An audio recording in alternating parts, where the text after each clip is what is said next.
Japanese Prime Minister, and U.S. President Trump engaged in a surprisingly cordial first meeting at the White House on Friday, a meeting that, for now, averted the tariffs Trump has imposed on other allies.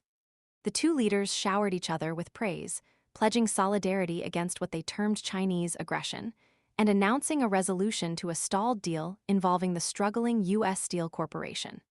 However, a significant undercurrent of tension remained. Trump explicitly pressed to eliminate the U.S. trade deficit with Japan entirely, issuing a stark warning that failure to do so could result in tariffs on Japanese exports. Known for his technical expertise and passion for model warships, has faced considerable pressure to cultivate a relationship with Trump mirroring the close bond enjoyed by Trump and former Japanese Prime Minister, a known golfing companion of the U.S. president. Both leaders emphasized the rapport established during this, only the second visit by a foreign leader during Trump's second term.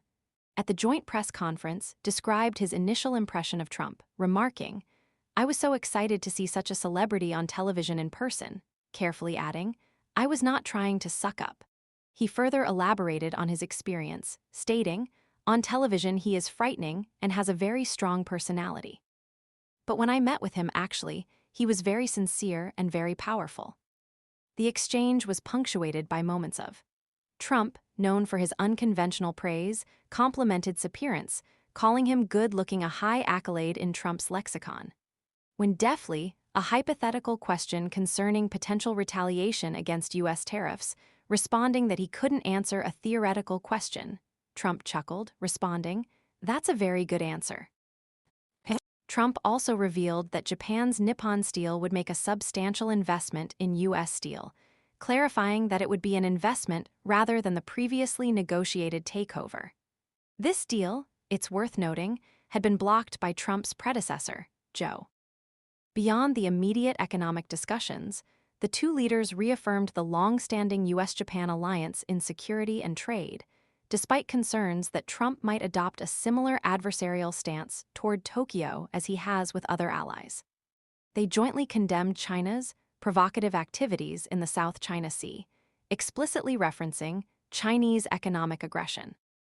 A joint statement also called for the of North Korea, although Trump, who met with North Korean leader during his first term, expressed a desire to maintain relations with Pyongyang. Underlying Trump's outwardly supportive demeanor were significant concessions from Japan, including a promised $1 trillion investment in the U.S. and a commitment to increase purchases of U.S. defense equipment. Emphasized Japan's position as the largest investor in the U.S. and reiterated his country's commitment to increased spending. His visit to Washington was driven by a strategic imperative to mitigate the impact of Trump's America First policies. Under his leadership, Japan had been largely shielded from the brunt of Trump's protectionist measures, including sudden trade wars and pressure for increased financial contributions towards hosting U.S. military personnel. The contrast between the two administrations is stark. Days after Trump's initial election victory, swiftly presented Trump with a gold-plated golf club as a gesture of goodwill. Further strengthening this bond, Trump hosted his widow for dinner at his Mara resort in Florida. Trump's trade policies have already impacted several nations.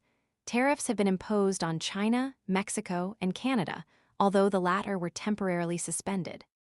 Further tariffs are planned for the European Union, with Trump announcing on Friday that unspecified, reciprocal tariffs would be unveiled the following week. The meeting between and Trump highlights the delicate balancing act required by Japan to navigate Trump's unpredictable trade policies while maintaining its crucial security alliance with the United States.